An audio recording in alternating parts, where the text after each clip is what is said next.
Hello everyone, আজকে আপনাদের জন্য আবারও নিয়ে এসেছি একটি নতুন ডায়াগ্রাম। এর মাধ্যমে আপনারা জানতে পারবেন কিভাবে how to make two light two switch wiring diagram তৈরি করা হয়। চলুন দেখে নিই কিভাবে তৈরি করা হয়। টু এ সুইচ 1, টু এ সুইচ 2 সুইচের মাধ্যমে অন অফ করা হয়। Light 1, light 2। L positive line to A switch 1 A connection দেওয়া হলো। Positive line to A switch 1 থেকে টু এ সুইচ 2 তে কানেকশন দেওয়া হলো।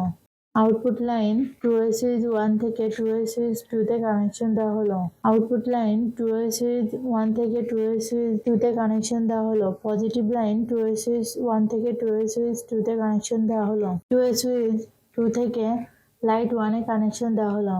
টু এ সুইচ 2 থেকে লাইট 2 তে কানেকশন দেওয়া হলো। নেগেটিভ লাইন লাইট 2 ও 1 এ কানেকশন দেওয়া হলো। এই ডায়াগ্রামটি পুরোপুরি সম্পূর্ণ হয়েছে। এভাবে আপনারা আপনাদের বাসা বাড়ি তৈরি করতে পারবেন। ভিডিওটির সাথে থাকার জন্য ধন্যবাদ।